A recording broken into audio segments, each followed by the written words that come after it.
Oiê, seja bem-vindo a esse vídeo. Hoje a gente vai conversar sobre ansiedade. Se você ainda não me conhece, meu nome é Ana Luísa, eu sou médica, sou residente em psiquiatria e tô aqui para desmistificar um pouquinho da saúde mental. Então, se você tem interesse nesse tema, já se inscreve no canal, já deixa seu joinha, que isso me ajuda muito para que esse conteúdo chegue a outras pessoas também.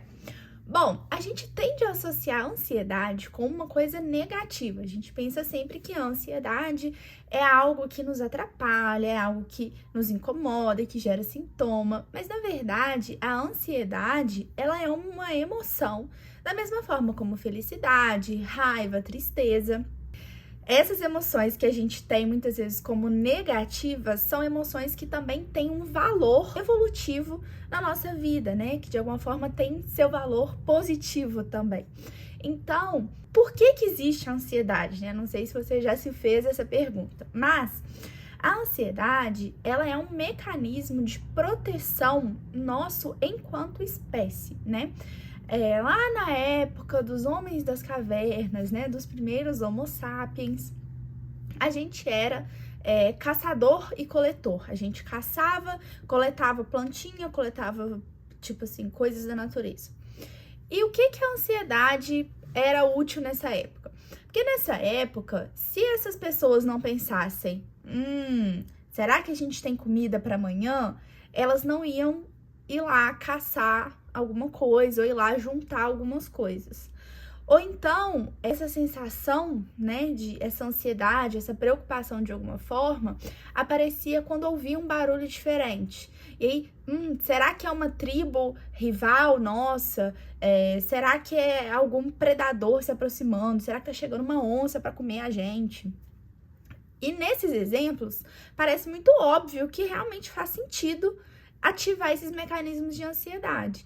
Quando a gente fala, né, de ansiedade, vai aumentar muito no nosso corpo, vai ativar o nosso sistema simpático, né, que é o nosso sistema para luta, fuga. Então, a gente pode ter, né, aumento dessa sensação de alerta, esses sintomas no corpo, por exemplo, o coração pode acelerar, a respiração ficar mais rápida, mais curta, mais sangue vai direcionado para os nossos músculos para que a gente possa correr. Então, sai o sangue do nosso sistema gastrointestinal, porque esse sangue vai ser direcionado para outros lugares. Isso tudo faz com que a gente esteja como se fosse um estado de preparação para lutar ou para correr de algum perigo iminente. A grande questão é, hoje, muitos desses estímulos potencialmente prejudiciais, eles já não existem mais, né? Então, a gente não tem o risco de uma tribo vizinha chegar e atacar. Hoje, o risco da gente não ter o que comer é muito menor, mas mesmo assim, a gente tem todos esses mecanismos de ativação de ansiedade que hoje estão sendo ativados com notificação do celular, que hoje estão sendo ativados com pequenos compromissos do dia a dia. Então, a primeira coisa que eu quero que você entenda é: nem toda ansiedade é patológica. Sentir ansiedade não é uma coisa anormal, tá? Sentir ansiedade, pelo contrário, é fisiológico, é uma coisa normal, é uma coisa saudável. O que não é saudável é quando essa ansiedade toma grandes proporções. E tem um livro de uma palestra, tem uma palestra que eu assisti na época que eu tava fazendo meu estágio em Harvard, de um autor que chama David Rosmarin. Ele tem um livro que chama Thriving with Anxiety. E nesse livro ele fala uma frase que me marcou muito, assim, que ele fala que o maior problema da ansiedade hoje é a gente achar que a ansiedade é um problema.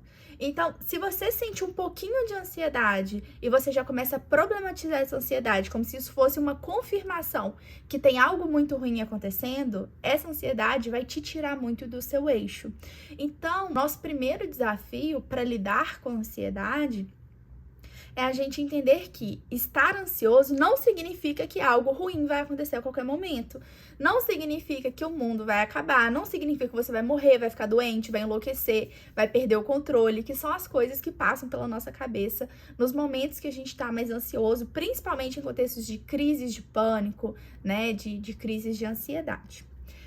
Bom, dito isso, quando que a gente vai pensar que a ansiedade pode estar disfuncional, né? Primeiro que a gente precisa, quando a gente fala de transtornos de ansiedade, existem, gente, uma gama de transtornos de ansiedade.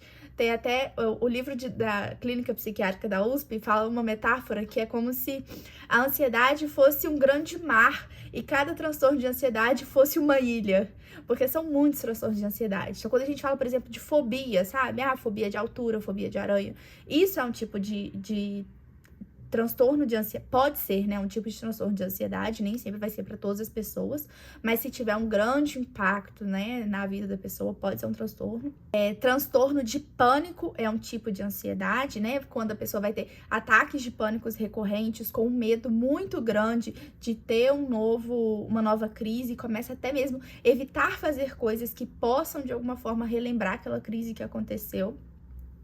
Transtorno de ansiedade generalizada, e é uma ansiedade generalizada, é uma preocupação difusa com todas as coisas o tempo todo. Qualquer pequena coisa gera uma grande ansiedade. Então, pequenos compromissos, algo que tenha que fazer, um boleto que tenha que pagar, um medo de algo ruim acontecer a qualquer momento, uma sensação de nervos à flor da pele, sintoma físico, tensão muscular, palpitação, desconforto gástrico, enfim, vários sintomas.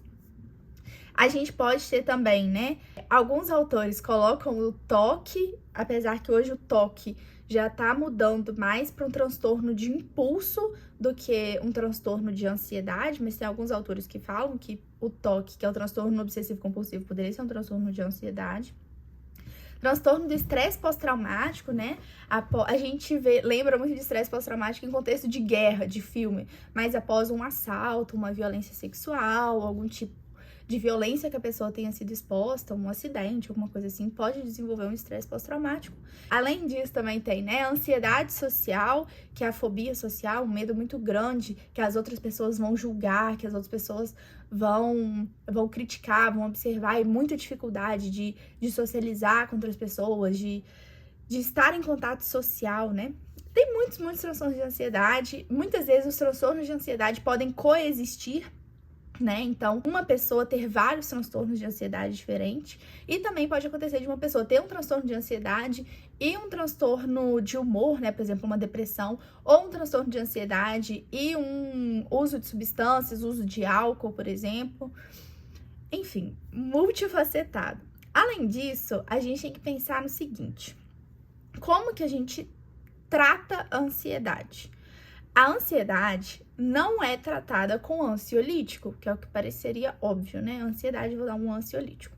Os ansiolíticos, como por exemplo os benzodiazepínicos, Rivotril, clonazepam, diazepam, alprazolam, essas medicações realmente elas aliviam a ansiedade de uma forma muito rápida. Mas, a longo prazo, são medicações que podem gerar alguns tipos de problema, principalmente dependência, tolerância, que é precisar de doses cada vez maiores, pode ter sintomas de abstinência se a retirada for abrupta. Então, são medicações que a longo prazo não são seguras. Uma metáfora boa para entender isso é como se você tivesse com uma pneumonia e tivesse tomando dipirona para febre. Vai ajudar a febre? Até vai, mas não vai tratar a pneumonia, né? Então, o que a gente precisa fazer com a ansiedade não é aliviar pontualmente a ansiedade com os benzodiazepínicos, mas sim a gente conseguir tratar a causa dessa ansiedade, que a gente vai fazer através do uso de antidepressivos. Os mesmos remédios que a gente usa para tratar a depressão, a gente usa para tratar a ansiedade. Tem até alguns autores que defendem que ansiedade e depressão seria como se fosse um espectro e que as pessoas poderiam ter sintomas diferentes dentro desse mesmo espectro, que seria um mesmo transtorno, de certa forma. Que é muito comum a gente ver, né, os dois no mesmo paciente, se sobrepondo também.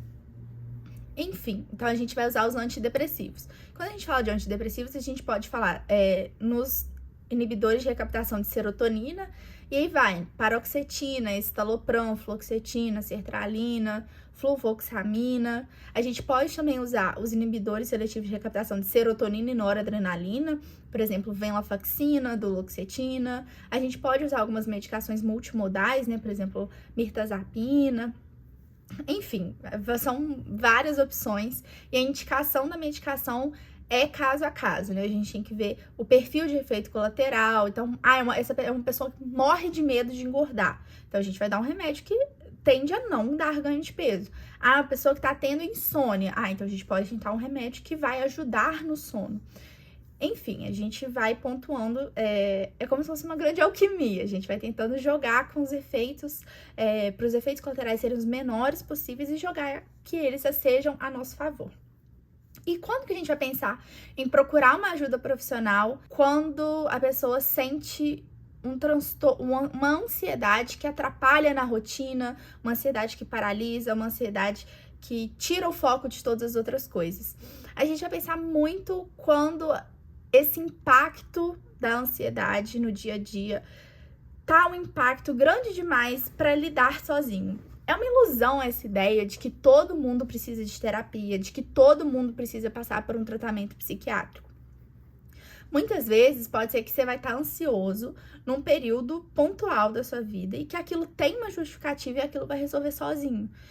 E pode ser que você já tenha vivido várias fases assim que deu certo, mas existem também fases que a gente está num momento mais ansiogênico, que gera mais ansiedade e que a gente simplesmente sente que a gente não está conseguindo dar conta daquilo como a gente fazia antes.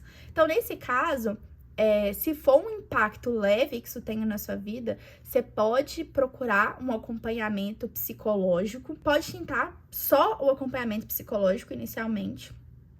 Mas, se você acha que esse impacto na sua vida tá sendo um impacto grande, que você tá tendo prejuízo, que você não tá conseguindo ir trabalhar, que você não tá conseguindo fazer as suas coisas, tá te prejudicando nos seus relacionamentos, você não desliga, tá pensando naquilo o tempo todo, talvez valha a pena buscar uma ajuda psiquiátrica. E nesse caso, a gente pode avaliar se existe a necessidade de medicação e, se existir, qual que vai ser a melhor medicação indicada no seu caso. Bom, basicamente é um resumão, né, de ansiedade. Se você tem interesse nesse tema, me conta nos comentários que eu posso trazer nos próximos vídeos técnicas para lidar melhor com a ansiedade. E se você gostou desse vídeo, deixa seu joinha, compartilha com alguém que possa gostar também e se inscreve no canal para não perder nada por aqui. Beijo e até a próxima!